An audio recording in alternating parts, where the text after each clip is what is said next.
Hello friends, welcome to Angel academy digital class. હું આપનો દોસ્ત સમ્રાટ સામત ગઢવી. મિત્રો, સરસ મજાના વિષયની વાત કરી રહ્યા છીએ, ભારતનું બંધારણ. એક એવો અદ્ભુત ટોપિક છે જે દરેક પરીક્ષામાં તમને ઓછામાં ઓછા 5 થી 10 માર્ક્સ તો અપાવે જ છે. વધારેમાં વધારે 50 સુધીની એની કેપેસિટી અથવા એની રેન્જ કરીએ પછી ડિપેન્ડ કરે કે તમને કેવું આવડે છે. સચિવાલય બિન સચિવાલયની તૈયારી કરતા હોય તો 50 માર્ક્સ જેટલું પૂછાય. એના સિવાય કોન્સ્ટેબલ, એએસઆઈ, પીએસઆઈની તૈયારી કરતા હોય તો કોન્સ્ટેબલમાં નોર્મલી તમારે 10 માર્ક્સના પ્રશ્નો પૂછાવાની શક્યતા રહે. પીએસઆઈની વાત કરીએ તો પીએસઆઈ પ્રિલિમ્સ અને મેન્સ બે ભેગું કરીએ તો લગભગ 35 થી 40 માર્ક્સ સુધીના બંધારણના પ્રશ્નો બંનેના પ્રિલિમ અને મેન્સના થઈને. ડીવાયએસઓના મામલતદારમાં 25-30 માર્ક્સ સુધીનું પૂછી શકે. જીપીએસસીમાં આપણે એની રેન્જ કરી તો ગુજરાત સરકાર દ્વારા લેવાતી કોઈ વર્ગ 4 થી લઈને 1 સુધીની એવી એક એક્ઝામ નથી કે જેમાં આ ટોપિક ન પૂછાય. દરેકમાં હોય જ તે. તો આપણે એને બે ભાગ પાડી દીધા છે, બેઝિક લેવલ અને એડવાન્સ લેવલ. બેઝિક એટલે કે એવું કે જેમ નજરે જોઈને પ્રશ્ન નીકળે, લીટીમાંથી પ્રશ્ન નીકળ્યો છે. અને એડવાન્સ લેવલ એટલે કે થોડુંક ઊંડાણપૂર્વક કદાચ વિધાન આધારિત પ્રશ્ન પૂછે કે કયા 4 વિધાન સાચા છે, તપાસો, ચેક કરો, તો એ તમને ખબર પડી જાય. તો શું કે છે બેઝિક લેવલમાં આપણે શરૂઆત કરી. એમાં ગઈકાલે આપણે જોયું ઇતિહાસ, બંધારણની પૃષ્ઠભૂમિ, એના વિશે આપણે વાત કરી. કોન્સ્ટિટ્યુશન ઓફ ઇન્ડિયા, ભારતનું બંધારણ. એમાં આપણે જોયું બંધારણનો ઇતિહાસ. તો કે બંધારણ જે દેશનું શાસન નિયમ અને સિદ્ધાંતને અનુરૂપ ચાલે છે, તો આ નિયમ અને સિદ્ધાંતોના સમૂહને બંધારણ કહેવાય. આ બંધારણની વ્યાખ્યા થઈ. બીજા શબ્દમાં કહીએ તો બંધારણ દેશનો મૂળભૂત કાયદો કહેવાય, કારણ કે તમામ કાયદાઓનો મૂળ છે એ બંધારણ છે. આનાથી વિશેષ આગળ વાત કરી કે દેશને ચલાવવા માટેના જે મૂળભૂત દસ્તાવેજ છે, મૂળભૂત દસ્તાવેજને શું કીધું આપણે? તો કે બંધારણ કીધું. શું કીધું? બંધારણ. બંધારણને અંગ્રેજી ભાષામાં શું કહેવાય છે? તો કે કોન્સ્ટિટ્યુશન કહેવામાં આવે છે. આ કોન્સ્ટિટ્યુશન શબ્દ જે છે એની ઉત્પત્તિ લેટિન ભાષાના કોન્સ્ટિટ્યુટ ઉપરથી થઈ, કે જેનો મતલબ થાય શાસન એટલે કે વહીવટ કરવા વાળો સિદ્ધાંત. રેડી? ત્યાંથી આપણે આગળ વાત કરી. એમાં આપણે એવું જોયું કે સામાન્ય રીતે બંધારણ લિખિત અને અલિખિત સ્વરૂપે હોય છે. સૌથી પહેલું પ્રાચીન બંધારણ જો વાત કરીએ તો પ્રાચીન કાળમાં એથેન્સનું બંધારણ સૌથી પ્રાચીન ગણાય છે. આધુનિક યુગમાં સૌથી પહેલું લિખિત બંધારણ જો કોઈ દેશનું હોય તો એ છે સંયુક્ત રાજ્ય અમેરિકા, જેને 1787માં ફિલાડેલ્ફિયા સંમેલન પછી બનાવ્યું હતું. બે સરસ મજાના પ્રશ્ન યાદ રાખ્યા હતા કે ભાઈ અમેરિકા છે એ પ્રમુખશાહી સરકારની જનની છે, ત્યારે સ્વિટ્ઝરલેન્ડ છે એ પ્રજાસત્તાક લોકશાહીની જનની છે. અમેરિકા કોની જનની છે? તો કે પ્રમુખશાહી સરકારની જનની છે અમેરિકા, જ્યારે સ્વિટ્ઝરલેન્ડ છે એ પ્રજાસત્તાક લોકશાહીની જનની છે. BIN, બિન સચિવાલય. બી એટલે બ્રિટન, આઈ એટલે ઇઝરાયલ, એન એટલે ન્યુઝીલેન્ડ. બ્રિટન, ઇઝરાયલ, ન્યુઝીલેન્ડ વગેરે દેશો અલિખિત બંધારણ ધરાવે છે. જ્યારે ભારત છે એ ભારતનું વિશ્વનું સૌથી લાંબુ અને લિખિત પ્રકારનું બંધારણ છે. વિશ્વનું સૌથી લાંબુ બંધારણ કયા દેશનું છે? તો કે ભારતનું. પણ એવું પૂછે કે કયા રાજ્યનું બંધારણ સૌથી લાંબુ છે, તો એના માટે યાદ રાખ્યું હતું કે અમેરિકાના અલાબામા રાજ્યનું બંધારણ એ વિશ્વનું સૌથી મોટું લેખિત બંધારણ છે. ત્યાંથી આગળ વાત કરી ભારતમાં બંધારણના ઇતિહાસ. તો કે ઈસવીસન 1600માં ઈસ્ટ ઇન્ડિયા નામની કંપનીની સ્થાપના થઈ. આ કંપનીનો માણસ 1608માં હોકિન્સન છે એ જહાંગીર પાસે વેપાર કરવાની પરવાનગી માટે આવે છે, પરંતુ પોર્ટુગીઝોના વિરોધના લીધે એને જહાંગીર ના પાડે છે. 1609માં સર ટોમસ રો આવે છે અને એને વેપાર કરવાની પરવાનગી મળે છે. મોટાભાગે 1613 લખ્યું હોય છે, 13 ઓપ્શનમાં ના હોય તો 15 લખી શકાય. 1613માં એવું કહેવાય કે સર ટોમસ રોને જહાંગીરે વેપાર કરવાની પરવાનગી આપી. 13 ઓપ્શનમાં ના હોય તો 9 અથવા 15માં જવું, બાકી પહેલી પ્રાયોરિટી 13ની. તો 1608માં હોકિન્સનને ના પાડી. 1613માં સર ટોમસ રોને ભારતમાં વેપાર કરવાની પરવાનગી મળી. 1613માં સુરત ખાતે વેપારીની પ્રથમ કોઠી નાખી અંગ્રેજોએ ભારતમાં પ્રથમ કોઠી ક્યાં નાખી? સુરત ખાતે 1613માં. ધીમે ધીમે તેઓ દક્ષિણમાં ગયા, દક્ષિણમાંથી તેઓ પૂર્વમાં ગયા, પૂર્વ ભારતમાં જઈ અને પશ્ચિમ બંગાળ કાશીમ બજાર એમનું મુખ્ય બજાર, ત્યાં એમને કિલ્લો બાંધ્યો. કિલ્લાની ફરતે કિલ્લેબંધી કરી અને એ વખતે યુદ્ધ થયું. 1757નું પહેલું યુદ્ધ, પ્લાસીનું યુદ્ધ. પ્લાસીનું યુદ્ધ અંગ્રેજોએ ભારતમાં પ્રથમ સત્તાનો પાયો નાખ્યો. કયા યુદ્ધથી? તો કે 1757 પ્લાસીનું યુદ્ધ, રોબર્ટ ક્લાઇવ. પછી 1764માં બક્સરનું યુદ્ધ થયું. બક્સરનું યુદ્ધ થયું કઈ સાલમાં? તો કે 1764માં. 1765માં અલ્હાબાદની સંધિ થઈ. બંગાળ, અવધ છે, બિહાર છે એ અંગ્રેજોના શાસનમાં આવ્યા અને બંગાળનો પ્રથમ ગવર્નર બને છે રોબર્ટ ક્લાઇવ. હવે શું થયું? તો કે કંપનીનું જે શાસન હતું એ ધીમે ધીમે વિસ્તરતું ગયું. મહેસૂલ ઉઘરાવવાની સત્તા કંપનીના અપ્રમાણિક કર્મચારીઓ ગેરલાભ ઉઠાવ્યો, જેના લીધે થઈ અને આવક ઓછી થઈ અને એના લીધે વહીવટ ખર્ચમાં કંપનીને ખોટ જવા લાગી. એના માઠા પરિણામમાં આવતા શું થયું? તો કે માહિતી પહોંચી ઇંગ્લેન્ડ. કંપનીના વહીવટ પર સીધી નજર રાખવાની અને નિયંત્રણ કરવાની જરૂર પડતા બ્રિટિશ પાર્લામેન્ટને લાગી અને એના લીધે ભાગરૂપે બ્રિટિશ પાર્લામેન્ટે રેગ્યુલેટિંગ એક્ટ એટલે કે નિયામક ધારો 1773નો કાયદો ઘડ્યો. આ કાયદાથી બ્રિટિશ પાર્લામેન્ટે કંપનીના સત્તાને નિયંત્રણ કરવાની શરૂઆત કરી. એટલે પહેલો કાયદો 1773માં રેગ્યુલેટિંગ એક્ટ એટલે કે નિયામક ધારો ઘડાયો. એના પછી તો કે ભારતમાં બંધારણનો ઇતિહાસ વાત કરીએ તો બ્રિટિશ શાસનના બે ભાગ પડ્યા, એક કંપની શાસન અને બ્રિટિશ તાજનું શાસન. કંપની શાસન એ 1757 થી 1858 એ દરમિયાન કેટલા કાયદાઓ ઘડાયા, તો કે નિયામક ધારો 1773 આવ્યો, એક્ટ ઓફ સેટલમેન્ટ એટલે કે સુધારા અધિનિયમ 1781 આવ્યો, એના પછી પિટ્સ ઇન્ડિયા એક્ટ 1784 આવ્યો, ફરીથી સુધારા અધિનિયમ 1786, પછી ચાર્ટર એક્ટ 1793, એમાં 20 નાખો એટલે ચાર્ટર એક્ટ 1813, ફરી 20 નાખો ચાર્ટર એક્ટ 1833, ફરી 20 નાખો ચાર્ટર એક્ટ 1853. ત્યારબાદ બ્રિટિશ તાજના શાસનની જો વાત કરીએ તો બ્રિટિશ તાજે 1858 થી ભારતનો વહીવટ સંભાળ્યો. બ્રિટિશ તાજ એટલે કે બ્રિટનની રાણી અથવા તો બ્રિટન સંસદે ક્યારથી સંભાળ્યું તો કે 1858 થી. ભારત શાસન અધિનિયમ 1858, ભારત પરિષદ અધિનિયમ 1861, ભારત પરિષદ અધિનિયમ 1892. બે શબ્દ ખાસ યાદ રાખવાના છે, 1909 મોર્લે મિન્ટો સુધારા, 1919 મોન્ટેગ્યુ ચેમ્સફર્ડ સુધારા, 1935 ભારત શાસન અધિનિયમ. ત્યાંથી આપણે આગળ વધીએ. 4 શબ્દ આપણે સરસ મજાને યાદ રાખ્યા હતા. એ 4 શબ્દમાં આપણે યાદ રાખવાનું હતું કે બંગાળનો પ્રથમ ગવર્નર કોણ હતો તો કે રોબર્ટ ક્લાઇવ. પછી બંગાળનો ગવર્નર જનરલ કોણ બન્યો તો કે વોરન હેસ્ટિંગ. ભારતનો પ્રથમ ગવર્નર જનરલ કોણ બન્યો તો કે લોર્ડ વિલિયમ બેન્ટિક. અને ભારતનો પ્રથમ વાઇસરોય કોણ બન્યો તો કે લોર્ડ કેનિંગ. પછી ઓગસ્ટ પ્રસ્તાવ આવી 1940માં, ક્રિપ્સ મિશન 1942માં આવ્યું, વેવલ યોજના 1945માં આવ્યું, કેબિનેટ મિશન યોજના 1946, એટલીની જાહેરાત 1947, માઉન્ટ બેટન યોજના 3 જૂન યોજના 3 જૂન 1947 અને ભારતીય સ્વતંત્રતા અધિનિયમ 1947. આપણે આ વાત કરી. આજે હવે આપણે અહીંથી આગળ વધીએ છીએ. સરસ મજાનો એક ટોપિક જેનું નામ છે ભારતના બંધારણની પ્રસ્તાવના. શું કહે છે તો કે ભારતના બંધારણની પ્રસ્તાવના. સરસ મજાના અગત્યના મુદ્દા ટુ ધ પોઈન્ટ પરીક્ષામાં પૂછાય એવા કે ભાઈ 1895માં બાળ ગંગાધર તિલક ઓકે, એમને એવું કીધું કે ભાઈ બંધારણ સભાની માંગ કરી, એનું સ્વરાજ એકમ ઓકે એમને રજૂઆત કરી 1895માં. 1922માં ગાંધીજી એવું કીધું કે ભારતનું બંધારણ ભારતીય લોકોની ઈચ્છા પ્રમાણેનું બનવું જોઈએ. એની બેસન્ટે પણ 1922માં સિમલા કરાર દરમિયાન બંધારણની પ્રસ્તાવનાને રૂપતું ઓકે અનુમોદન કર્યું. આમ શરૂઆત થઈ. મોતીલાલ નહેરુ 1928માં બ્લુ પ્રિન્ટ આપણે જે કહીએ છીએ એ તૈયાર કરાયું 1928માં. 1934માં એમ.એન. રોય દ્વારા સૌ પ્રથમ વખત ઔપચારિક રૂપથી બંધારણ સભાની માંગ કરવામાં આવી. 1938માં નહેરુએ ફરીથી માંગ કરી.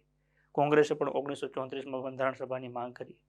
તો આ બધા પ્રશ્નો છે એ બંધારણ સભાની માંગ સાથે સંકળાયેલા છે. પહેલા આપણે એની ચર્ચા કરીએ અને પછી એનો સ્વીકાર થયો કેબિનેટ મિશન અંતર્ગત અને બંધારણ સભા બની. બંધારણ સભાની કામગીરી, ભારતના બંધારણનું નિર્માણ જોઈએ. સરસ મજાનો મુદ્દો. લગભગ દરેક પરીક્ષામાં આ પ્રસ્તાવનામાંથી તમને ઓછામાં ઓછા 1-2 પ્રશ્ન પૂછે. ડીપમાં જાય તો આગળનું પૂછે અને બાકી બેઝિક પ્રશ્નો છે એ આપણને આમાંથી જોવા મળે છે. શું કહે છે બંધારણ સભાનું ઘડતર? તો કે બંધારણ સભા રચવાની માંગ સર્વપ્રથમ સ્વરાજ વિધેયકમાં બાળ ગંગાધર તિલક દ્વારા 1895માં કરવામાં આવી. મોસ્ટ ટાઈમથી પ્રશ્ન બને. કોણ? તો કે બાળ ગંગાધર તિલક. સ્વરાજ વિધેયક કઈ સાલ? તો કે 1895. બંધારણ સભા રચવાની માંગ સર્વપ્રથમ સ્વરાજ વિધેયકમાં કોણે કરી? તો કે બાળ ગંગાધર તિલક દ્વારા 1895માં કરવામાં આવી. 1922માં મહાત્મા ગાંધીજીના મતે ભારતનું બંધારણ ભારતના લોકોની ઈચ્છા અનુસારનું હોવું જોઈએ. 1922 ગાંધીજીના મતે ભારતનું બંધારણ એ ભારતના લોકોની ઈચ્છા અનુસારનું હોવું જોઈએ. અને ત્રીજું, શ્રીમતી એની બેસન્ટ દ્વારા 1922માં સિમલા ખાતે સંયુક્ત બેઠકમાં બંધારણ નિર્માણ માટે યોજનાનો પ્રસ્તાવ મૂકવામાં આવ્યો. 3 નામ 3 સાલ. સૌપ્રથમ 1895 બાળ ગંગાધર તિલક કયું? તો કે સ્વરાજ વિધેયક. એમાં એમને બંધારણ સભા રચવાની સૌપ્રથમ માંગ છે એ 1895માં કરવામાં આવી. કોના દ્વારા? તો કે બાળ ગંગાધર તિલક દ્વારા સ્વરાજ વિધેયકમાં. કઈ સાલમાં? 1895. 1922માં ગાંધીજી બાપુએ એવું કીધું કે ભારતનું બંધારણ ભારતના લોકોની ઈચ્છા અનુસારનું હોવું જોઈએ. 1922માં સિમલા ખાતે સંયુક્ત બેઠકમાં બંધારણ નિર્માણ માટે યોજનાનો પ્રસ્તાવ મૂકવામાં આવ્યો. ત્યારબાદ 1923માં સૌ પ્રથમ વખત જો આપણે જોવા જઈએ તો કામગીરી થઈ. શ્રીમતી એની બેસન્ટ, આયરિશ મહિલા, કદાચ આપણે એમનું નામ ઘણી બધી વખત સાંભળ્યું છે. બાલ ગંગાધર તિલક, લોકમાન્ય તિલક જેમને આપણે કહીએ છીએ. બંધારણ નિર્માણના સૌપ્રથમ પ્રયાસની વાત કરીએ તો 24મી એપ્રિલ 1923ના રોજ. કઈ તારીખ? તો કે 24મી એપ્રિલ 1923ના રોજ. 24મી એપ્રિલ 1923. 1923મી સાલ છે 24મી એપ્રિલ. 24/4/1923ના રોજ તેગ બહાદુર સપ્રુની અધ્યક્ષતામાં મળેલ રાષ્ટ્રીય સંમેલનમાં કોમનવેલ્થ ઓફ ઇન્ડિયા બિલની રૂપરેખા તૈયાર કરવામાં આવી. કદાચ પ્રશ્ન ડીપમાં જાય તો આવો પ્રશ્ન પૂછી શકે કે કોમનવેલ્થ ઓફ ઇન્ડિયા બિલની રૂપરેખા ઓકે ક્યારે તૈયાર કરવામાં આવી? તો 24/4/1923ના રોજ તેગ બહાદુર સપ્રુની અધ્યક્ષતામાં મળેલ રાષ્ટ્રીય સંમેલનમાં કોમનવેલ્થ ઓફ ઇન્ડિયા બિલની રૂપરેખા તૈયાર કરવામાં આવી. ગાંધીજીના સાથ અને સહકારથી. આ બિલને જાન્યુઆરી 1925માં દિલ્હી ખાતે ગાંધીજીની અધ્યક્ષતામાં મળેલ સભામાં રજૂ કરવામાં આવ્યું હતું. આ બિલને બ્રિટનની સંસદમાં મોકલવામાં આવ્યું, પરંતુ કદાચ આપણે નસીબત ખરાબ હે. શું થયું તો કે ત્યાં સંસદમાં મોકલ્યું ત્યાં, પરંતુ મજૂર પક્ષ સરકારની હાર થવાથી બિલનું ભવિષ્ય રહ્યું નહીં. મજૂર પક્ષ સરકારની હાર થઈ એટલે બિલનું કઈ ભવિષ્ય રહ્યું નહીં. ત્યાંથી એક પ્રેક્ટિસ પડી કે હવે અન્યાય કંઈક કરવું હોય તો થઈ શકે ખરું એમ. 24 એપ્રિલ 1923ના રોજ તેગ બહાદુર સપ્રુની અધ્યક્ષતામાં મળેલા રાષ્ટ્રીય સંમેલનમાં કોમનવેલ્થ ઓફ ઇન્ડિયા બિલની રૂપરેખા તૈયાર કરવામાં આવી. ઓકે, ગાંધીજીની અધ્યક્ષતામાં જાન્યુઆરી 1925માં દિલ્હી ખાતે મળેલી સભામાં આને રજૂ કરવામાં આવ્યું. આ બિલને બ્રિટનની સંસદમાં મોકલવામાં આવ્યું, પરંતુ મજૂર પક્ષની સરકારની હાર થવાથી બિલનું ભવિષ્ય રહ્યું નહીં. આ વાત છે 1925ની. 30 વર્ષ પૂરા થયા. 20 વર્ષના અંતે 1945માં ફરી ત્યાં મજૂર પક્ષની સરકાર આવી. લેબર એટલે કે મજદૂર પક્ષનો વડાપ્રધાન બને છે ક્લાઇમેટ એટલી, અને એ જ ક્લાઇમેટ એટલી એ મોકલેલું કેબિનેટ મિશન 1946માં જઈને બંધારણ સભા બનાવી હતી. સમજાય છે? ઓકે, એટલે આ મુદ્દો ત્યાં ધ્યાનમાં રાખીશું. 24 એપ્રિલ 1923ના રોજ તેગ બહાદુર સપ્રુની અધ્યક્ષતામાં મળેલ રાષ્ટ્રીય સંમેલનમાં કોમનવેલ્થ ઓફ ઇન્ડિયા બિલ છે એની રૂપરેખા તૈયાર કરવામાં આવી. જાન્યુઆરી 1925માં દિલ્હી ખાતે ગાંધીજીની અધ્યક્ષતામાં મળેલ સંમેલનમાં તે રજૂ કરવામાં આવ્યું. સભામાં આ બિલને બ્રિટનની સંસદમાં મોકલવામાં આવ્યું, પણ બ્રિટનની સંસદમાં જે મજૂર પક્ષ છે એની સરકારની હાર થતા બિલનું ભવિષ્ય રહ્યું નહીં. ત્યારબાદ તો કે મોતીલાલ નહેરુની અધ્યક્ષતામાં એક સમિતિ બનાવવામાં આવી. આ સમિતિએ 10 ઓગસ્ટ 1928ના નહેરુ રિપોર્ટ રજૂ કર્યો, જેમાં બંધારણના નિર્માણનો સૌપ્રથમ પ્રયાસ કર્યો હતો. જેને આપણે બંધારણની બ્લુપ્રિન્ટ તરીકે પણ ઓળખીએ છીએ. નહેરુ રિપોર્ટને આપણે બંધારણની બ્લુપ્રિન્ટ કહીએ છીએ. શું કહેવાય છે? તો કે બંધારણની બ્લુપ્રિન્ટ. મોતીલાલ નહેરુની અધ્યક્ષતામાં એક સમિતિ બનાવવામાં આવી. આ સમિતિએ 10મી ઓગસ્ટ, કઈ તારીખ? તો કે 10મી ઓગસ્ટ 1928. 10મી ઓગસ્ટ 1928ના રોજ નહેરુ રિપોર્ટ રજૂ કર્યો, જેમાં બંધારણના નિર્માણનો સૌપ્રથમ પ્રયાસ કર્યો, જેને આપણે બંધારણની બ્લુપ્રિન્ટ તરીકે ઓળખવામાં આવે છે. કયા નામે ઓળખવામાં આવે છે? તો કે બંધારણની બ્લુપ્રિન્ટ. એટલે કોને ઓળખવામાં આવે છે? તો કે નહેરુ રિપોર્ટ. કઈ તારીખ યાદ રાખીશું? 10મી ઓગસ્ટ 1928 નહેરુ રિપોર્ટ રજૂ કર્યો, જે બંધારણ નિર્માણનો સૌપ્રથમ પ્રયાસ હતો. એને આપણે શું નામ આપ્યું? તો કે બ્લુપ્રિન્ટ. 3 મુદ્દા આમાં યાદ રાખવાના છે. પહેલો મુદ્દો શું યાદ રાખવાનો છે? તો કે 24મી એપ્રિલ 1923ના રોજ તેગ બહાદુર સપ્રુની અધ્યક્ષતામાં જે મળેલું રાષ્ટ્રીય સંમેલન હતું, એમાં કોમનવેલ્થ ઓફ ઇન્ડિયા બિલની રૂપરેખા તૈયાર થઈ. જાન્યુઆરી 1925માં દિલ્હી ખાતે ગાંધીજીની અધ્યક્ષતામાં મળેલી સભામાં તેને રજૂ કરવામાં આવ્યું અને એને બ્રિટનની સંસદમાં મોકલવામાં આવ્યું. આ બિલને ક્યાં મોકલવામાં આવ્યું? તો કે બ્રિટનની સંસદમાં, પરંતુ ત્યાં મજૂર પક્ષની હાર થઈ એટલે તેનું અસ્તિત્વ રહ્યું નહીં. પછી મોતીલાલ નહેરુની અધ્યક્ષતામાં એક સમિતિ બનાવવામાં આવી. આ સમિતિએ 10મી ઓગસ્ટ 1928ના રોજ નહેરુ રિપોર્ટ રજૂ કર્યો, કે જે બંધારણના નિર્માણનો સૌપ્રથમ પ્રયાસ હતો, જેને આપણે કયા નામે ઓળખીએ છીએ? તો કે બંધારણની બ્લુપ્રિન્ટ તરીકે ઓળખવામાં આવે છે. ચલો, આટલું ક્લિયર થાય છે. સ્વરાજ વિધેયકમાં 1895માં સૌપ્રથમ બંધારણ સભાની માંગ કોણે કરી? તો કે બાળ ગંગાધર તિલકે. 1922માં ગાંધીજીએ શું કીધું? તો કે ભારતનું બંધારણ ભારતના લોકોની ઈચ્છા અનુસારનું રહેશે. ઓકે, ત્યારબાદ 1922માં સિમલા જે સંમેલન હતું, એમાં પણ એમને એની બેસંટે ઠરાવ કર્યો બંધારણનો. હવે શું થયું? તો કે ત્યાંથી આગળ વાત વધી. 24મી એપ્રિલ 1923ના રોજ તેગ બહાદુર સપ્રુની અધ્યક્ષતામાં બેઠેલ જે સંમેલન હતું, એ સંમેલનમાં કોમનવેલ્થ ઓફ ઇન્ડિયા બિલની રૂપરેખા તૈયાર કરી. જાન્યુઆરી 1925માં દિલ્હી ખાતે મળેલ ગાંધીજીની અધ્યક્ષતામાં સભામાં રજૂ કરવામાં આવ્યું અને તે મંજૂર થયું, અને એને ક્યાં મોકલવામાં આવ્યું? તો કે એને મોકલવામાં આવ્યું બ્રિટન સંસદમાં, પણ ત્યાં મજૂર પક્ષની હાર થઈ એટલે એનું ભવિષ્ય રહ્યું નહીં. પછી નહેરુની અધ્યક્ષતામાં રિપોર્ટ તૈયાર કરવામાં આવ્યું. નહેરુની અધ્યક્ષતામાં એક સમિતિ બનાવવામાં આવી. આ સમિતિએ 10મી ઓગસ્ટ 1928ના રોજ પોતાનો રિપોર્ટ રજૂ કર્યો, જે બંધારણનું નિર્માણનો સૌપ્રથમ પ્રયાસ હતો. એને આપણે શું નામ આપ્યું? તો કે નહેરુ રિપોર્ટ. એને આપણે બંધારણની બ્લુપ્રિન્ટ તરીકે ઓળખીએ છીએ. તેજ બહાદુર સપ્રુ, ગાંધીજી, મોતીલાલ નહેરુ. હવે વાત આગળ વધારીએ. બંધારણ નિર્માણની સૌપ્રથમ માંગની વાત કરીએ તો સૌપ્રથમ આવશે M.N. રોય, માનવેન્દ્રનાથ રોય. M.N. રોય દ્વારા 1934માં સૌપ્રથમ વાર ઔપચારિક રૂપે બંધારણ સભાનો વિચાર રજૂ કરવામાં આવ્યો હતો. બંધારણ સભાનો સૌપ્રથમ ઔપચારિક રીતે રજૂઆત કોના દ્વારા કરી હતી? તો કે M.N. રોય.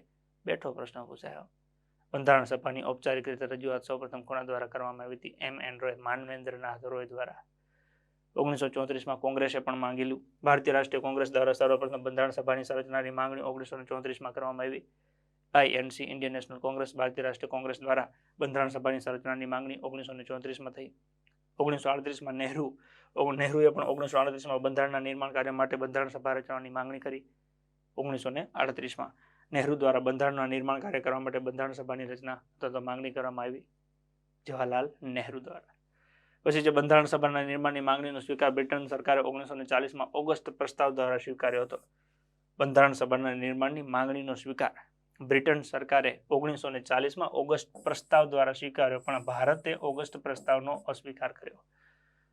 1939 થી 1945 બીજું વિશ્વયુદ્ધ થયું અને એ બીજા વિશ્વયુદ્ધમાં ભારતને ભાગેલ અંગ્રેજોના પક્ષે સામેલ કરવા માટે થઈ અને ભારતની જે આઝાદી છે કે બંધારણ સભાની જે માંગ છે એ બંધારણ સભાના નિર્માણની માંગણીનો એ લોકોએ સ્વીકાર કર્યો, પણ ક્યારે કે જ્યારે ભારત યુદ્ધમાં જોડાય ત્યારે.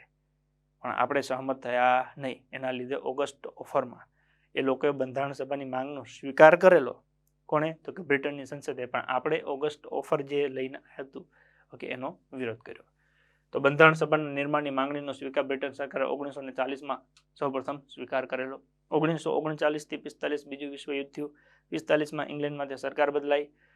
મજૂર પક્ષની લેબર પક્ષની સરકાર બને છે. ક્લાઇમેટ એટલી વડાપ્રધાન બને છે અને એ 3 જણાનું ત્રણ સભ્યવાળું એક જે મિશન છે ભારત મોકલે છે, કેબિનેટ મિશન. એના દ્વારા આપણી બંધારણ સભા બની. ઈસવીસન 1946માં કેબિનેટ મિશન યોજનાના આધારે બંધારણ સભાની રચના કરવામાં આવી. જો પ્રશ્ન કેવી રીતે પૂછાય, ક્યાં ટ્વિસ્ટ થાય અને છોકરાઓ ક્યાં હેરાન થાય. ઓકે, પ્રશ્ન એવો પૂછે કે બંધારણ સભાના નિર્માણની માંગણી બ્રિટન દ્વારા ઓકે બ્રિટન સરકારે સૌપ્રથમ ક્યારે સ્વીકારી હતી? એમને સ્વીકારી હતી 1940માં. શેમાં? તો કે ઓગસ્ટ પ્રસ્તાવ. પરંતુ ઓગસ્ટ પ્રસ્તાવ છે એ ભારતમાં હિન્દુ અને મુસ્લિમ લીગ, કોંગ્રેસ અને મુસ્લિમ લીગને ભેદભાવના લીધે એકમત થયું નહીં.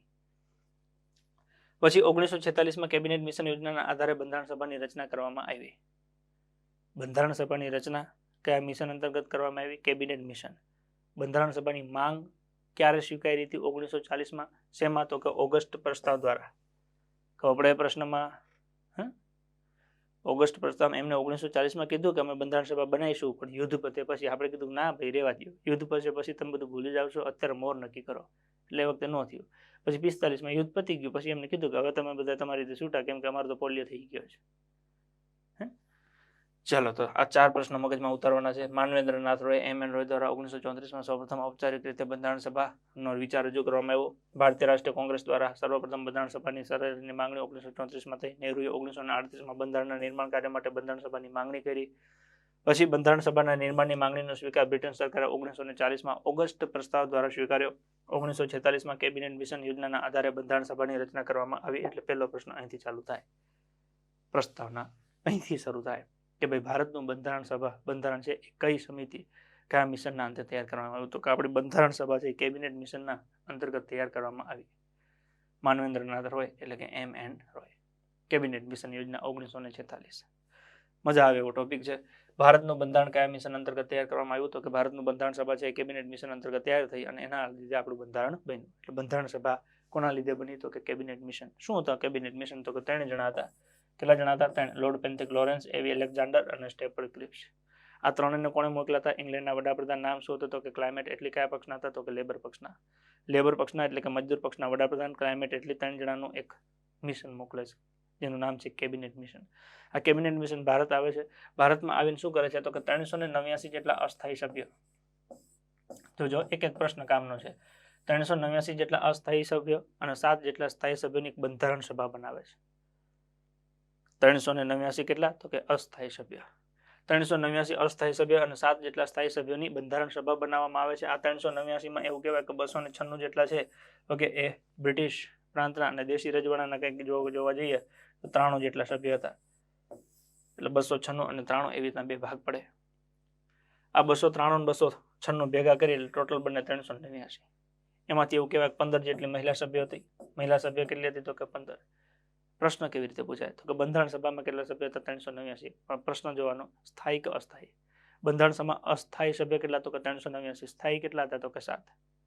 પછી અગર 389માં 296 છે એ અલગ અલગ બ્રિટિશ પ્રાંતના અને કમિશનર ક્ષેત્રના હતા. 93 છે દેશી રજવાડાના સભ્ય હતા.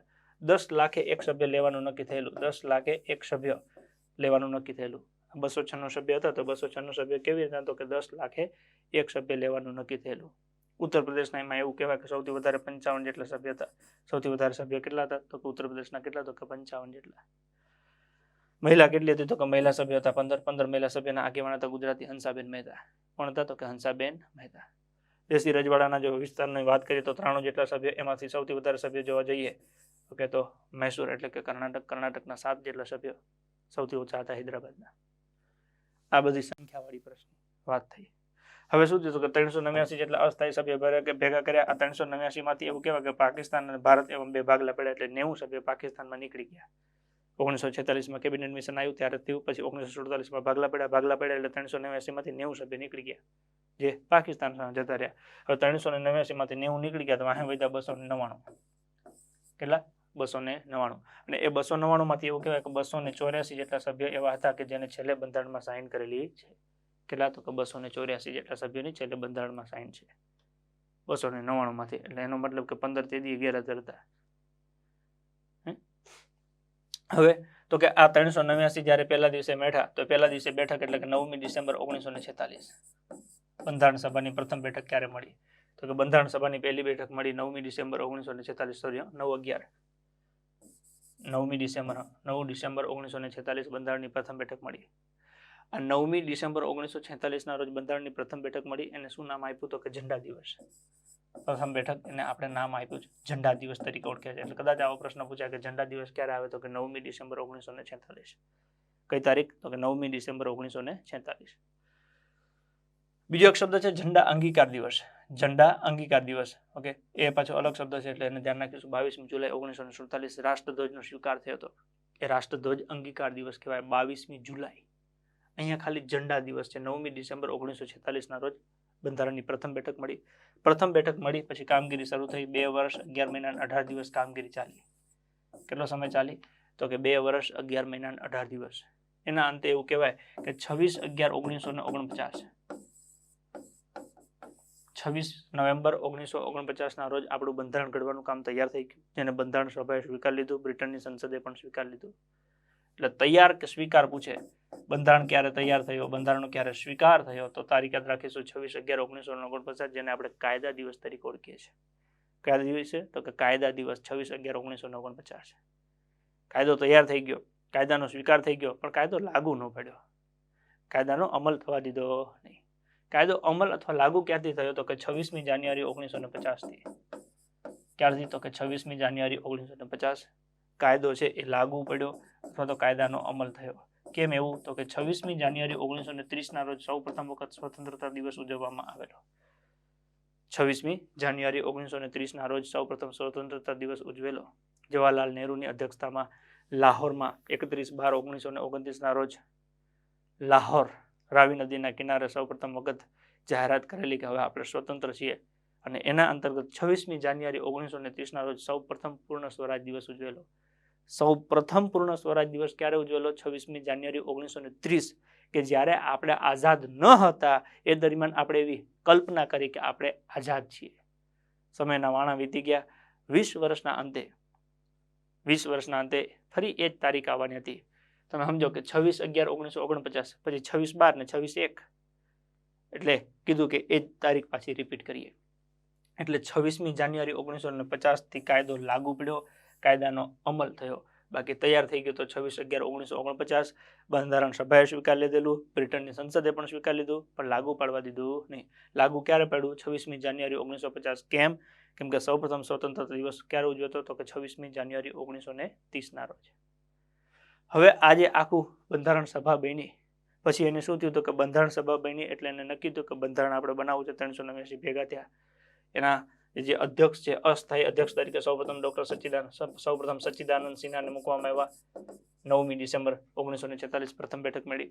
સચ્ચિદાનંદ સિન્હા સૌથી વરિષ્ઠ હતા, એમને બંધારણના અધ્યક્ષ મૂક્યા, અસ્થાયી અધ્યક્ષ તરીકે. મુસ્લિમ લીગે એનો વિરોધ કર્યો કે એમને જ કેમ મૂક્યા. ઓકે, 9 પછી 10 મૂકી દો. 11/12/1946 ના રોજ બીજી બેઠક મળી અને એ દરમિયાન ડોક્ટર રાજેન્દ્ર પ્રસાદને સ્થાયી અધ્યક્ષ તરીકે મૂકવામાં આવ્યા. એટલે બંધારણ સભાના સ્થાયી અધ્યક્ષ કોણ હતા? તો કે ડોક્ટર રાજેન્દ્ર પ્રસાદ. સલાહકાર તરીકે BN રાવની નિમણૂક થઈ. બેનેગલ નરસિંહ રાવ. આવી રીતના અલગ અલગ હોદ્દા આપ્યા. હવે બંધારણ સભા નક્કી થઈ ગઈ. એનું કામ શું? તો કે બંધારણ તૈયાર કરવું હતું. પણ બંધારણ તૈયાર કરવા માટે પહેલા બંધારણનું માળખું બનાવવાની જરૂર પડી કે કેવું બનાવવું. જેમ આપણે કોઈ પણ મકાન બનાવવું તો પહેલા પ્લાનિંગ કરીએ, અહીંથી એન્ટ્રી રહેશે, અહીંયા કિચન, અહીંયા બેડરૂમ છે, અહીંયા હોલ છે, ડાઇનિંગ હોલ છે, તો આ પ્રમાણે એક આખો ડ્રાફ્ટ તૈયાર કરવાનો હતો. એના માટે એક સમિતિ બેસાડવામાં આવી 29 ઓગસ્ટ 1947. ખરડા સમિતિ, પ્રારૂપ સમિતિ, ડ્રાફ્ટિંગ કમિટી અથવા તો મુસદ્દા સમિતિ તરીકે ઓળખાય. 7 સભ્યો, 7 સભ્યોમાં અધ્યક્ષ હતા ડોક્ટર બાબા સાહેબ આંબેડકર. એમાં એક ગુજરાતી હતા કનૈયાલાલ માણેકલાલ મુનશી. કનૈયાલાલ માણેકલાલ મુનશીના શબ્દ સરસ મજાના છે કે બંધારણની પ્રસ્તાવના, જેને આપણે આમુખ કહીએ છીએ, એ બંધારણમાં આમુખ એ બંધારણની રાજકીય જન્મકુંડલી છે, તે પ્રેરણાનો સ્ત્રોત છે, તેનાથી બંધારણના દ્વાર ખુલે છે. 2012 બિન સચિવાલયમાં બેઠો પ્રશ્ન પૂછાયેલો કે આ વિધાન કોનું? કનૈયાલાલ માણેકલાલ મુનશીનું. તો સૌપ્રથમ ખરડા સમિતિ, પ્રારૂપ સમિતિની રચના થઈ, કામગીરી શરૂ થઈ. 2 વર્ષ 11 મહિના 18 દિવસ કામગીરી ચાલી. એવું કહેવાય કે અલગ અલગ 13 જેટલી સમિતિ બનેલી મુખ્ય, બાકી ટોટલ સમિતિ હતી કંઈક 22 જેટલી. 22 ઓપ્શનમાં ના હોય તો 23 લખી શકાય. આ બધી સમિતિઓના આધારે દુનિયાના 60 દેશોના બંધારણને ધ્યાનમાં લીધું. 64 લાખ રૂપિયાનો ખર્ચો કર્યો. 60 દેશના બંધારણને ધ્યાનમાં લીધું, 64 લાખ રૂપિયાનો ખર્ચો કર્યો. અલગ અલગ 166 બેઠકો બોલાઈ. અલગ અલગ 166 બેઠકો બોલાઈ કે જે 266 દિવસ ચાલી. કોઈ બેઠક 1 દિવસ તો કોઈ 5 દિવસ ચાલે, એમ ટોટલ 266 દિવસ ચાલી. 166 બેઠકો જે 266 દિવસ ચાલી અને એના અંતે 520 પાનાનું એક આખું પુસ્તક તૈયાર કરવામાં આવ્યું. જે દુનિયાનું સૌથી લાંબુ અને વિસ્તૃત બંધારણ ધરાવતું હતું. એ બંધારણ એટલે આપણું ભારતનું બંધારણ. બેઠા બેઠા પ્રશ્ન આવ્યો, કેટલા દેશના બંધારણને ધ્યાનમાં લીધું? તો કે 60 દેશના. કેટલો ખર્ચો કર્યો? તો કે 64 લાખ. કેટલી બેઠકો? 166. કેટલા દિવસ ચાલી? 266. કેટલા પાના? 520 પાના. કયું દેશનું બંધારણ? તો કે ભારત દેશનું બંધારણ. તો આજે બધી ડિટેલ છે જેના લાઈન ટુ લાઈન પ્રશ્ન પૂછાય એ આપણે આજે જોવાના છે. Cabinet mission. કેબિનેટ મિશન યોજના 1946 ભારતનું બંધારણ કેબિનેટ મિશન અંતર્ગત તૈયાર કરવામાં આવ્યું. ભારતનું બંધારણ કયા મિશન અંતર્ગત તૈયાર કરવામાં આવ્યું? તો કે કેબિનેટ મિશન અંતર્ગત તૈયાર કરવામાં આવ્યું. ઓકે, આજે ભારતનું મિશન બંધારણ છે કેબિનેટ મિશન અંતર્ગત તૈયાર થયું. આ કેબિનેટ મિશન કોણે મોકલાયું હતું? તો કે ઇંગ્લેન્ડના લેબર એટલે કે મજદૂર પક્ષના વડાપ્રધાન હતા. નામ હતું ક્લાઇમેટ એટલી. 1946 કેબિનેટ મિશન ભારતમાં કોણ મોકલાવે છે? ઇંગ્લેન્ડના વડાપ્રધાન, લેબર એટલે કે મજદૂર પક્ષનું નામ. ઓકે, શું હતું? તો કે ક્લાઇમેટ એટલી. 1946 મોકલ્યું હતું. એમાં 3 સભ્ય હતા. સભ્ય કેટલા હતા? તો કે કેબિનેટ મિશનમાં 3 સભ્ય હતા. કોણ કોણ? તો કે લોર્ડ પેન્થિક લોરેન્સ, બીજા હતા સ્ટેફર્ડ ક્રિપ્સ અને ત્રીજા હતા એવી એલેક્ઝાન્ડર. 3 જણા એનું એક શું કહેવાય મિશન અથવા તો 3 જણાની કમિટી એ ભારત આવે છે. એ 3 કોણ કોણ? તો કે Lord Pethick Lawrence, Stafford Cripps અને A V Alexander. Lord Pethick Lawrence, Stafford Cripps અને એવી એલેક્ઝાન્ડર, જેમાંથી લોર્ડ પેન્થિક લોરેન્સ એના અધ્યક્ષ કહેવાય. કોણ મોકલાવે છે? ઇંગ્લેન્ડના વડાપ્રધાન. નામ તો કે ક્લાઇમેટ એટલી. શેના માટે? તો કે ભારતનું બંધારણ તૈયાર કરવા માટે.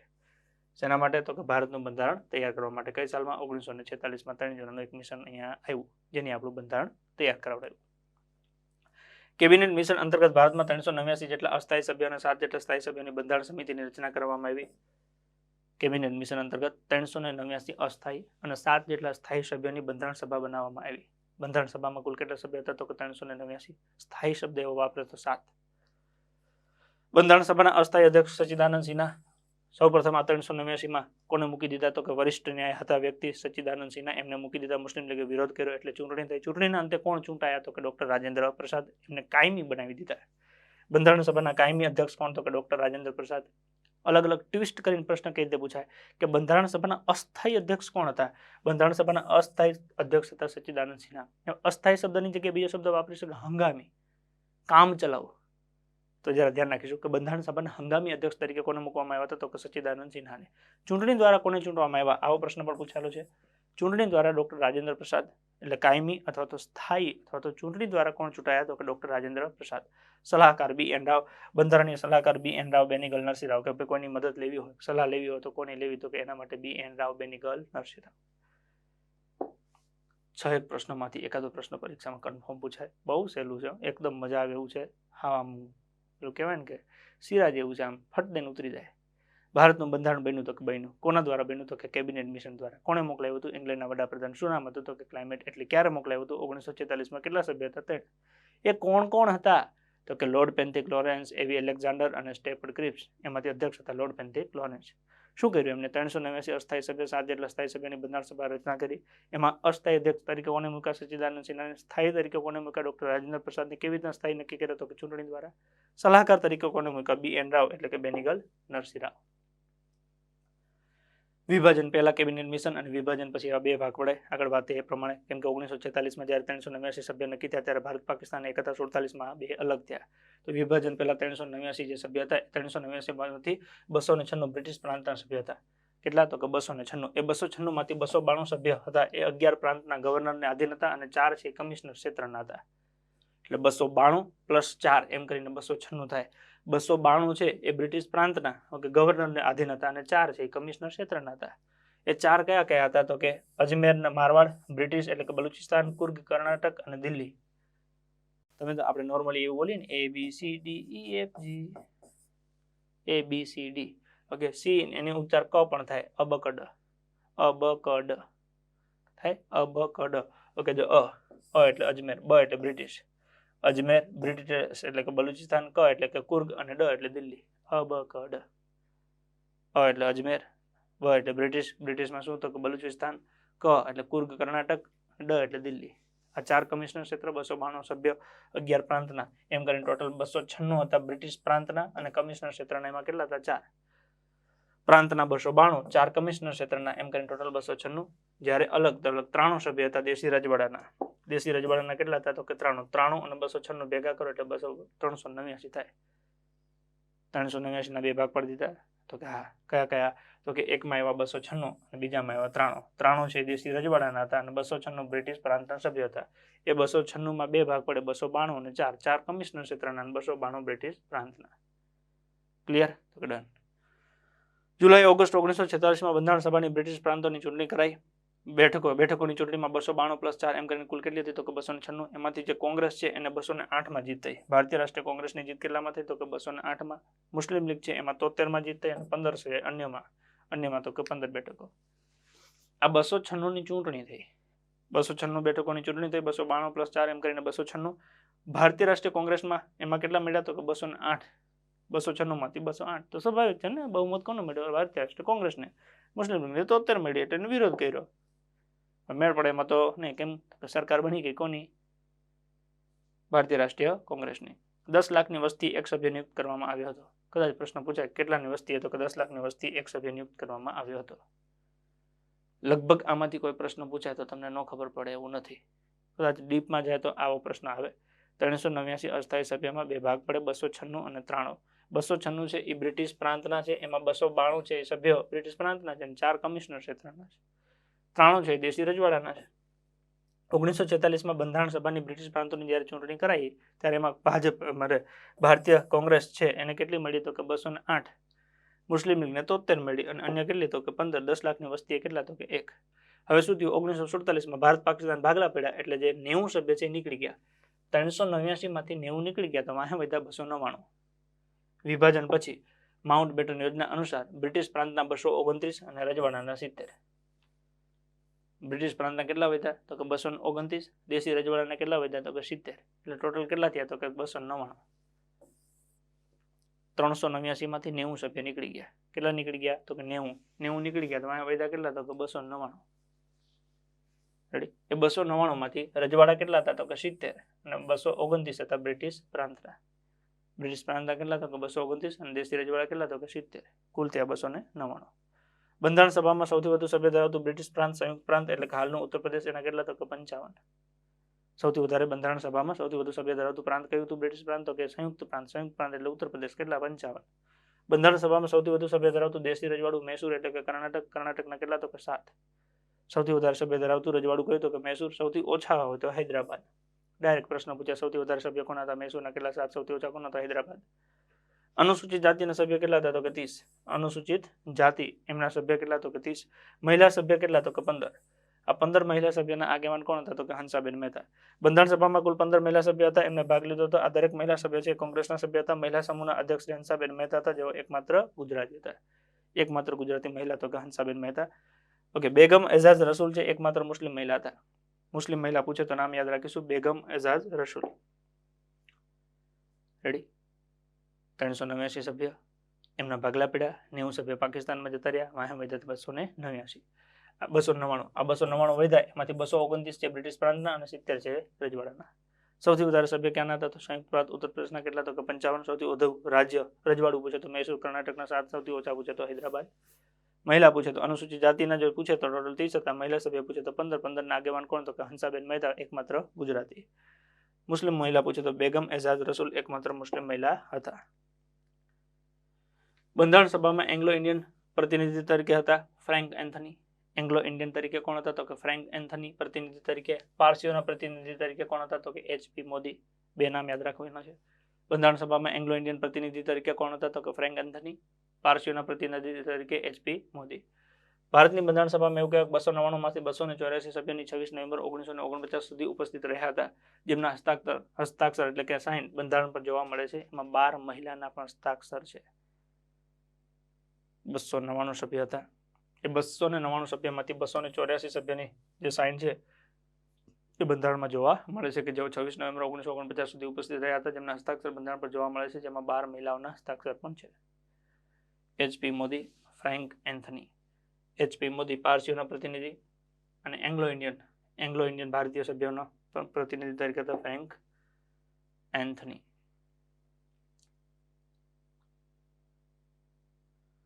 કેબિનેટ મિશનમાં 3 સભ્યો. ક્લેમેન્ટ એટલી, ઇંગ્લેન્ડના વડાપ્રધાન. ડોક્ટર સચ્ચિદાનંદ સિન્હા, અસ્થાયી અધ્યક્ષ. બંધારણ સભાના કેવા અધ્યક્ષ? અસ્થાયી અધ્યક્ષ. કોણ તો કે સચ્ચિદાનંદ સિન્હા. BN રાવ, બેનિગલ નરસિંહ રાવ, બંધારણના સલાહકાર. બેગમ એઝાજ રસૂલ, એકમાત્ર મુસ્લિમ મહિલા. હંસાબેન મહેતા, ગુજરાતી મહિલાઓના પ્રતિનિધિ. બંધારણ સભા પર હસ્તાક્ષર 299 માંથી 284 સભ્યોના હસ્તાક્ષર જોવા મળે છે.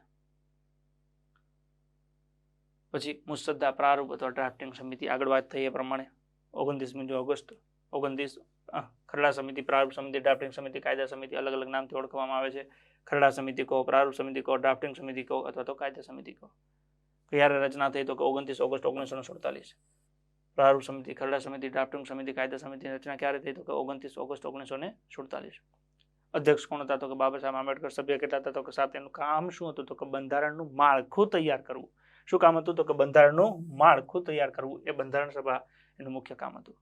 ડ્રાફ્ટિંગ કમિટી કઈ? મુસદ્દા સમિતિ, પ્રારૂપ સમિતિ, ડ્રાફ્ટિંગ સમિતિ, કાયદા સમિતિ. આનું મુખ્ય કામ શું હતું તો કે બંધારણનું માળખું તૈયાર કરવું. એમાં કેટલા સભ્ય હતા તો કે 7 સભ્ય હતા. 7 સભ્યોના અધ્યક્ષ કોણ હતા? બાબા સાહેબ આંબેડકર. ગુજરાતી કોઈ હતું તો કે હવે કોણ? કનૈયાલાલ માણેકલાલ મુનશી. 7 સભ્ય. કેટલા સભ્ય તો કે 7. ઓકે, તો અહીંયા તો 8 છે. 2 4 6 અને 8. બેનિગલ સલાહકાર છે ને, BN રાવ, બેનિગલ નરસિંહ રાવ.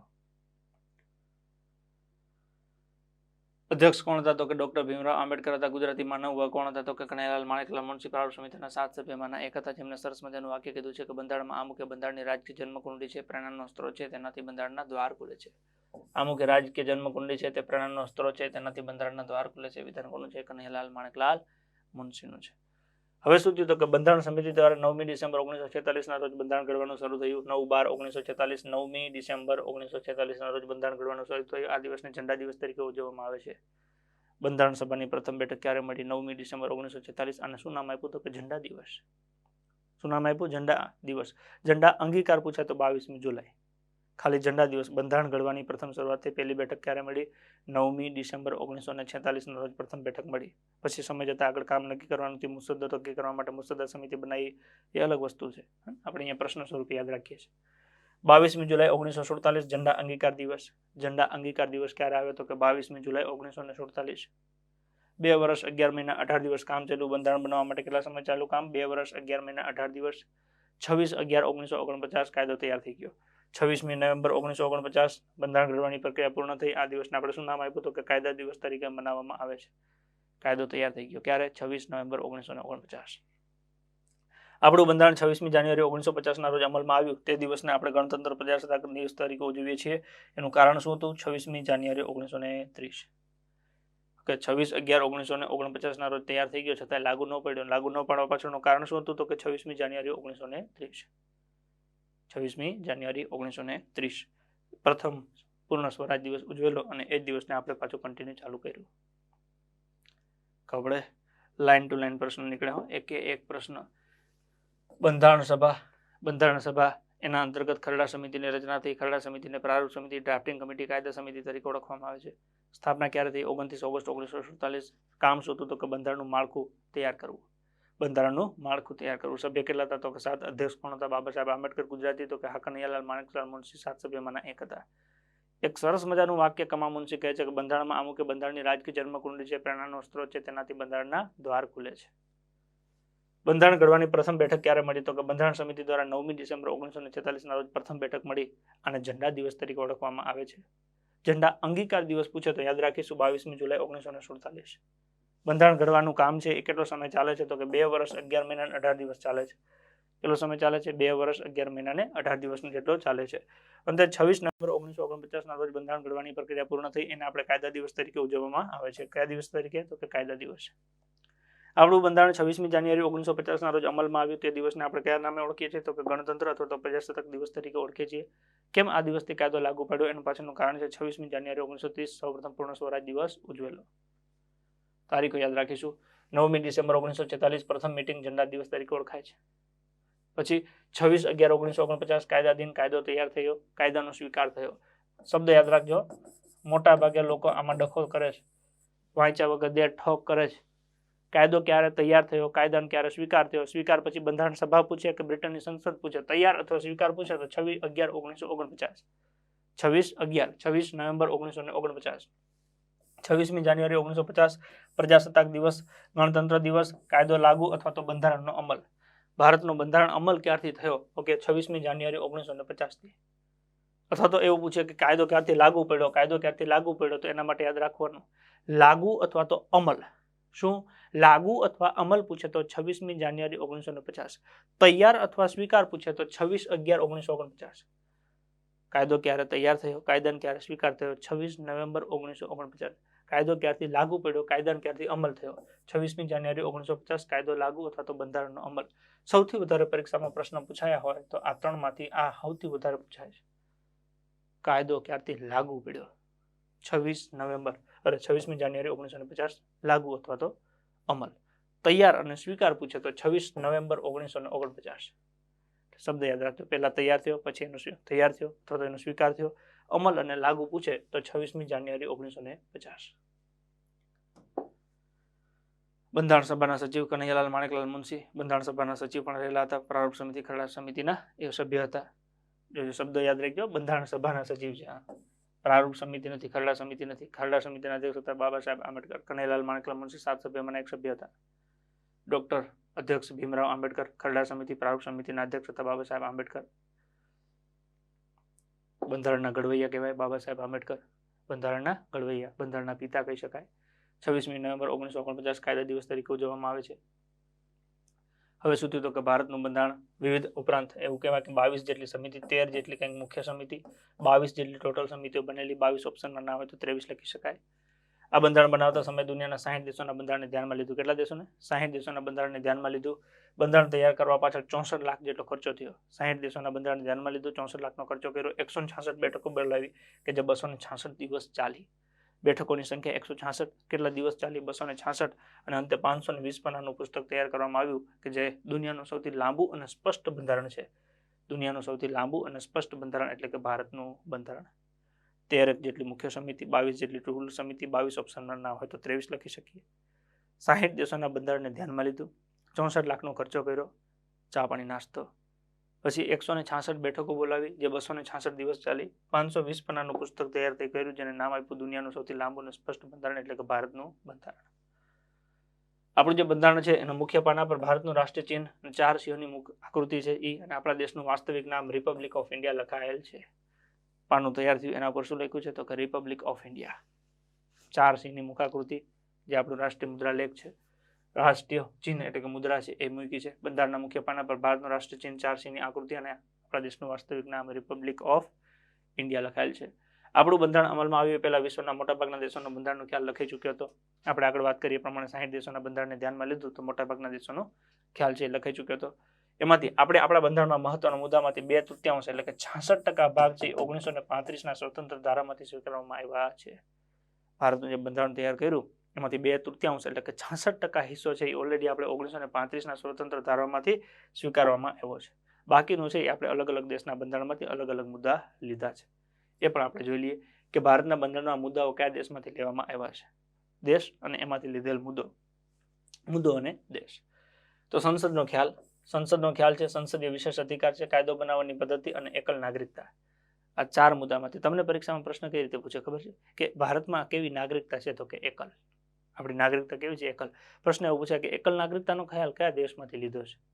તો આ એકલ નાગરિકતા છે, સંસદનો ખ્યાલ છે, સંસદના વિશેષ અધિકાર છે, કાયદો બનાવવાની પદ્ધતિ છે, એ આપણે બ્રિટનમાંથી લીધા છે. બ્રિટન એટલે કે ઇંગ્લેન્ડમાંથી. 4 શબ્દ યાદ રાખવાના છે: સંસદનો ખ્યાલ, સંસદના વિશેષ અધિકાર, કાયદો બનાવવાની પદ્ધતિ અને એકલ નાગરિકતા. આ આપણે કયા દેશમાંથી લીધું છે? ઇંગ્લેન્ડ એટલે કે બ્રિટન. ત્યાંથી થોડાક નીચે આવીએ એટલે અમેરિકામાંથી આમુખનો ખ્યાલ એટલે કે આમુખનો સ્ત્રોત. આમુખ શરૂઆત પ્રસ્તાવના છે, આમુખથી થાય આપણે બંધારણની. તો આમુખનો ખ્યાલ. પછી મૌલિક એટલે કે મૂળભૂત અધિકાર એટલે હક. મૌલિક અધિકાર અથવા તો મૂળભૂત અધિકાર અથવા તો મૌલિક હક અથવા મૂળભૂત હક, 4 માંથી કોઈ બી શબ્દ લખી શકે. તો મૌલિક અધિકાર જે પેલા કેટલા હતા? તો કે 7 હતા. એમાંથી એક મિલકતનો ઓછો થઈ ગયો, તો હવે કેટલા વધ્યા છે? 6. મૂળભૂત અધિકાર પેલા 7 હતા, એમાંથી મિલકતનો એક ઓછો થઈ ગયો, તો હવે અહીં કેટલા વધ્યા છે? 6. તો આ મૂળભૂત અધિકાર કયા દેશમાંથી લીધા છે? તો કે અમેરિકા. પછી અમેરિકામાં રાષ્ટ્રપતિ હોય, ઇંગ્લેન્ડમાં વડાપ્રધાન હોય. તો સ્વાભાવિક છે વડાપ્રધાન ઇંગ્લેન્ડમાંથી હોય અને અમેરિકામાંથી રાષ્ટ્રપતિ હોય. રાષ્ટ્રપતિ અને ઉપરાષ્ટ્રપતિનો ખ્યાલ છે, સર્વોચ્ચ અદાલત અને હાઈકોર્ટનો ખ્યાલ છે, અને રાષ્ટ્રપતિને સત્તા ઉપરથી દૂર કરવા માટે મહાભિયોગ. આ મુદ્દા આપણે અમેરિકામાંથી લીધા છે. કયા કયા? તો કે એક છે આમુખનો ખ્યાલ, મૂળભૂત એટલે કે મૌલિક અધિકાર એટલે હક. પછી રાષ્ટ્રપતિ ઉપરાષ્ટ્રપતિનો ખ્યાલ, સર્વોચ્ચ અદાલત અને હાઈકોર્ટનો ખ્યાલ, મહાભિયોગ રાષ્ટ્રપતિને કાઢવાની પ્રક્રિયા છે, સત્તા ઉપરથી દૂર કરવા, એ આપણે અમેરિકામાંથી લીધા છે. પેલું આવે ઇંગ્લેન્ડ. ઇંગ્લેન્ડમાંથી શું લીધું? તો કે સંસદનો ખ્યાલ, સંસદીય વિશેષ અધિકાર, કાયદો બનાવવાની પદ્ધતિ અને એકલ નાગરિકતા. ક્યાંથી? તો કે ઇંગ્લેન્ડ એટલે બ્રિટન. પછી આવે અમેરિકા. અમેરિકામાંથી આમુખનો ખ્યાલ, મૌલિક એટલે મૂળભૂત અધિકાર એટલે હક, રાષ્ટ્રપતિ ઉપરાષ્ટ્રપતિ, સર્વોચ્ચ અદાલત, વડી અદાલત અને મહાભિયોગ. આ શબ્દ છે આપણે ક્યાંથી લીધા? તો કે અમેરિકા. આમુખનો ખ્યાલ છે એ અમેરિકામાંથી. આમુખની ભાષા એ આપણે ઓસ્ટ્રેલિયામાંથી લીધી. અને બીજું છે સમવર્તી સૂચિ. ક્યાંથી લીધું? ઓસ્ટ્રેલિયા. આમુખની ભાષા અને સમવર્તી સૂચિ એ ક્યાંથી લીધા? ઓસ્ટ્રેલિયામાંથી. સમવર્તી સૂચિ શું છે એ હમણાં સમજાવું છું સ્લાઇડ પતે પછી. 3 પ્રકારની યાદી હોય: કેન્દ્ર યાદી, રાજ્ય યાદી અને સંયુક્ત યાદી. ઓકે, કેન્દ્ર, રાજ્ય અને સંયુક્ત. એ સંયુક્ત માટે શબ્દ વપરાય સમવર્તી સૂચિ. તો આમુખની ભાષા અને સમવર્તી સૂચિ છે આપણે ક્યાંથી લીધા છે? તો કે ઓસ્ટ્રેલિયામાંથી. આમુખનો ખ્યાલ, આમુખનો સ્ત્રોત પૂછે તો યાદ રાખીશું અમેરિકા. આમુખની ભાષા પૂછે તો ઓસ્ટ્રેલિયા. પછી છે રાજનીતિના માર્ગદર્શક ખ્યાલો અને રાષ્ટ્રપતિની ચૂંટણી સંબંધિત પ્રક્રિયા. રાજનીતિના માર્ગદર્શક ખ્યાલો એવો પ્રશ્ન પૂછે તો યાદ રાખીશું આયર્લેન્ડ. આયા હે રાજા એવું ગીત સાંભળ્યું હતું. તો આયા એટલે કે આયર્લેન્ડ, એમાંથી લીધું છે રાજનીતિના માર્ગદર્શક સિદ્ધાંતો. રાજનીતિના માર્ગદર્શક ખ્યાલો ક્યાંથી લીધા છે? તો કે આયર્લેન્ડના બંધારણમાંથી લીધા છે. ત્યાંથી આગળ જઈએ એટલે મૂળભૂત ફરજો. ઓકે, આપણે નહીં કહેતા કે આ મારી પાકી નોટ છે ને આ મારી રફ નોટ છે. ર એટલે રશિયન, ફ એટલે ફરજો. મૂળભૂત ફરજો 10 હતી અને એક ઉમેરી એટલે એમ કરીને થઈ 11. બંધારણના ભાગ 4 કલમ નંબર 51 ક અથવા 51 એ. મૂળભૂત ફરજો રશિયાના બંધારણમાંથી લીધેલી છે. 10 હતી ને એક ઉમેરી એમ કરીને 11 થઈ. રશિયાનું એ વખતે નામ હતું પૂર્વે સોવિયત સંઘ. USSR, United state of Soviet Russia. તો મૂળભૂત ફરજો ક્યાંથી લીધી? તો કે રશિયામાંથી. 10 હતી ને એક ઉમેરી એમ કરીને કેટલી થઈ? 11. એક મુદ્દો જો 10 વધતો જાય છે, મુદ્દા વધતા જાય છે. પેલું છે બ્રિટન, ઇંગ્લેન્ડ, સંસદનો ખ્યાલ, સંસદીય વિશેષ અધિકાર, કાયદો બનાવવાની પ્રક્રિયા, એકલ નાગરિકતા. બીજું છે અમેરિકા. તો કે આમુખનો ખ્યાલ છે, મૌલિક મૂળભૂત અધિકાર છે, રાષ્ટ્રપતિ ઉપરાષ્ટ્રપતિ, સર્વોચ્ચ અદાલત, હાઈકોર્ટ અને મહાભિયોગ. આમુખની ભાષા અને સંમતિ સૂચિ તો કે ઓસ્ટ્રેલિયામાંથી લીધી છે. આયર્લેન્ડમાંથી રાજનીતિના માર્ગદર્શક ખ્યાલો અને રાષ્ટ્રપતિની ચૂંટણી પ્રક્રિયા લીધી છે. રશિયામાંથી મૂળભૂત ફરજો લીધી છે. કટોકટીની જોગવાઈ. કટોકટી ક્યાંથી લીધી? તો કે કટોકટી એટલે હિટલર ક્યાંનો? જર્મનીનો. કટોકટી તો કે જર્મની. કટોકટી ક્યાંથી લીધી છે? તો કે જર્મનીમાંથી. પછી જે ભારત એ સંઘનો બનેલો દેશ છે. ભારત એ સંઘનો બનેલો દેશ છે એટલે કે સંઘાત્મક વ્યવસ્થા છે. રાજ્યપાલની નિમણૂક, કેન્દ્ર અને રાજ્ય વચ્ચે શક્તિનું વિભાજન આપણે લીધું છે કેનેડામાંથી. મોટા ભાગે પ્રશ્ન પૂછાય તો ધ્યાન રાખીશું. ભારત એ શેનો બનેલો છે? તો કે સંઘનો બનેલો દેશ છે. કે વિભાજિત સંઘો, રાજ્યનો અવિભાજિત દેશ છે. ભારત એ સંઘનો બનેલો દેશ છે એટલે કે સંઘાત્મક વ્યવસ્થા છે. રાજ્યપાલની નિમણૂક, કેન્દ્ર રાજ્ય વચ્ચે શક્તિ વિભાજન કેનેડામાંથી લીધા છે. કયા દેશમાંથી? તો કે કેનેડા. બંધારણમાં સુધારા વધારા કરવાનો ખ્યાલ એટલે કે સંશોધન અનુચ્છેદ નંબર 368 લાગુ પડે. પછી છે રાજ્યસભાના સભ્યોની ચૂંટણી. આ આપણે લીધું છે દક્ષિણ આફ્રિકામાંથી. બંધારણમાં સુધારા વધારા કરી શકાય ખ્યાલ કયા દેશમાંથી લીધેલો છે? તો કે દક્ષિણ આફ્રિકામાંથી લીધેલો છે. પછી આવે પ્રજાસત્તાકનો ખ્યાલ. સ્વતંત્રતા છે, સમાનતા છે, બંધુત્વ છે, ગણતંત્ર છે. આ બધા શબ્દ કયા દેશમાંથી લીધા છે? તો કે ફ્રાન્સ એટલે કે ફ્રેન્ચ ક્રાંતિ. ફ્રાન્સ એટલે કે ફ્રાન્સ. અને જાપાનનું કાનૂન શબ્દ છે કયા દેશમાંથી લીધું છે? કાનૂન અંગેની જોગવાઈ તો કે જાપાનમાંથી લીધી છે. લગભગ આ 10 એવા દેશના નામ છે કે જેમાંથી તમને પરીક્ષામાં પ્રશ્ન પૂછાય ને તમે એનો જવાબ સાચો લખો. 1 2 3 4 5 6 7 8 9 और जापान। જાપાનમાંથી શું લીધું છે તો કે કાનૂન અને તેના અંગોની જોગવાઈ. એમ કરીને 10 દેશ યાદ રાખવાના છે. સરળ છે, યાદ રહી જાય એવા છે. પેલું આવે બ્રિટન એટલે ઇંગ્લેન્ડ, તો કે સંસદનો ખ્યાલ, સંસદીય વિશેષ અધિકાર, કાયદો બનાવવાની પદ્ધતિ અને એકલ નાગરિકતા. બીજું આવે અમેરિકા. અમેરિકામાં શું આવે તો કે અમુકનો ખ્યાલ, મૌલિક એટલે મૂળભૂત અધિકાર, રાષ્ટ્રપતિ, ઉપરાષ્ટ્રપતિ, સર્વોચ્ચ અદાલત અને હાઈકોર્ટ, રાષ્ટ્રપતિને કાઢવા માટે મહાભિયોગ. અમેરિકામાં અ છે, અધિકારમાં અ છે એટલે અધિકાર અમેરિકાના. આમુખની ભાષા પૂછે તો ઓસ્ટ્રેલિયા, સંમતિ સૂચિ પૂછે તો સંમતિ સૂચિ, આ બે પૂછે. આમુખની ભાષા તો ઓસ્ટ્રેલિયા. રાજનીતિના માર્ગદર્શક ખ્યાલો રાષ્ટ્રપતિની ચૂંટણી પર સંબંધિત આયર્લેન્ડમાંથી લીધું છે. ફરજો ક્યાંથી લીધી તો રશિયામાંથી. કટોકટી તો કે જર્મની, હિટલર. ભારત એ સંઘનો બનેલો દેશ છે, સંઘાત્મક વ્યવસ્થા છે. રાજ્યપાલની નિમણૂક કેન્દ્ર રાજ્ય વચ્ચે શક્તિ વિભાજન કેનેડામાંથી લીધું છે. બંધારણમાં સુધારા વધારો કરવાનું સંશોધન એટલે કે દક્ષિણ આફ્રિકામાંથી લીધું છે. રાજ્યસભાના સભ્યોની ચૂંટણી પણ ત્યાંથી લીધું છે. પ્રજાસત્તાકનો ખ્યાલ, સ્વતંત્રતા, સમાનતા, બંધુત્વ, ગણતંત્ર કઈ ક્રાંતિના પ્રતીક છે? ફ્રાન્સ. કયા દેશમાંથી લીધા છે તો કે ફ્રાન્સમાંથી. કાનૂન અને તેના અંગોની જોગવાઈ ક્યાંથી લીધી છે તો કે જાપાન. તો બંધારણના અલગ અલગ વિષય થયા. મેં આગળ કીધું એ પ્રમાણે ઓસ્ટ્રેલિયામાંથી આપણે સંમતિ સૂચિ લીધી છે. તો સૂચિ 3 પ્રકારની હોય, યાદી 3 પ્રકારની હોય. એક કેન્દ્ર યાદી, જેમાં કેન્દ્ર કાયદા ઘડે એવા 97 વિષય ઓકે જૂના હતા, નવી સંખ્યામાં ફેરફાર થયા છે. ઉદાહરણ તરીકે આર્મી. કેવા શું માગે છે કે દેશના અમુક એવા વિષયો હોય કે જેમાં તમામ સંપૂર્ણ સત્તા કેન્દ્ર સરકાર પાસે હોય. ઉદાહરણ તરીકે આર્મી. તમે આવું સાંભળી શકો તો ઇન્ડિયન આર્મી, પાકિસ્તાન આર્મી. આવું કદાચ સાંભળ્યું? ગુજરાતની આર્મી, રાજસ્થાનની આર્મી ના. તો આર્મી જે વિષય છે કેન્દ્રનો છે. કેન્દ્ર સરકાર કાયદા, નીતિ, નિયમો બધું ઘડે છે. તો આવા અલગ અલગ 97 વિષય પહેલા હતા. કે યાદીમાં? કેન્દ્ર યાદીમાં, જેને સંઘ યાદી પણ કહેવાય. કેન્દ્ર યાદીના વિષય કેટલા તો કે 97, જેમાં કાયદા કોણ ઘડે તો કે કેન્દ્ર. ઉદાહરણ તરીકે આર્મી. બીજું આવે રાજ્ય યાદી. પહેલા એમાં 66 વિષય હતા. ઓકે 97, 66 અને 47 આમ 3 વિષયની અલગ અલગ નોંધ છે. હમણાંથી એમાં ફેરફાર થયા છે, જે તે સમયે આપણે જોઈ લઈશું. રાજ્ય યાદીના વિષયો તો એમાં રાજ્ય કાયદા ઘડે. ઉદાહરણ તરીકે પોલીસ, તમે આવું સાંભળ્યું છે, Gujarat police, Rajasthan police, Maharashtra police. આવું સાંભળ્યું? ભારતની પોલીસ ને પાકિસ્તાનની પોલીસ ન હોય. કેમ કે પોલીસ છે મહારાષ્ટ્ર ઓકે રાજ્યની હોય, ભારતની પોલીસ પાકિસ્તાનની પોલીસ એવું ના હોય. ભારત અને પાકિસ્તાન આર્મી હોય. એટલે આર્મી છે એ કેન્દ્રનો વિષય છે. એટલે કેન્દ્ર યાદીમાં આવા કેટલા વિષય છે તો કે 97 હતા. ઉદાહરણ તરીકે આર્મી. રાજ્ય યાદીમાં તો કે રાજ્ય સરકાર કાયદા કાનૂન ઘડે, પોલીસને કેટલી જાહેરાત પડવી, ક્યારે પરીક્ષા લેવી, કેમની નિમણૂક કરવી, કેટલો પગાર દેવો, બધું કોણ નક્કી કરે? રાજ્ય. આવા રાજ્ય યાદીમાં બીજા કેટલા વિષય તો કે 66. પછી તો કે ત્રીજો આવે સંયુક્ત યાદી એટલે કે સંમતિ સૂચિ. સંયુક્ત યાદીના વિષયો કેન્દ્ર અને રાજ્ય બંને પોતપોતાની રીતે કાયદા ઘડે. જેમ કે શિક્ષણ, આપણે જો જીએસઈબી એટલે કે ગુજરાત સ્ટેટ એજ્યુકેશન બોર્ડ અને સેન્ટ્રલ સીબીએસસી હોય. કેન્દ્ર સરકારની પણ સ્કૂલો હોય, રાજ્ય સરકારની સ્કૂલો હોય, જેમાં ભણવું હોય એમાં ભણી શકાય. તો એમાં બંને પોતપોતાની રીતે કાયદો બનાવે છે.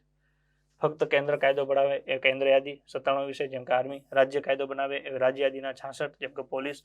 સંયુક્ત યાદીના વિષય કેન્દ્ર અને રાજ્ય બંને કાયદા બનાવી શકે. 47 માં શિક્ષણ. પરીક્ષામાં આ પ્રશ્ન પૂછાયો, શિક્ષણ કઈ યાદીનો વિષય છે? શિક્ષણ કઈ યાદીનો વિષય છે? તો શિક્ષણ છે સંયુક્ત યાદીનો વિષય છે. પછી આપણે આ પૂછે ને નાગરિકતા. ઓકે તો નાગરિકતા કઈ યાદીનો વિષય છે? તો નાગરિકતા કેન્દ્ર યાદીનો વિષય છે.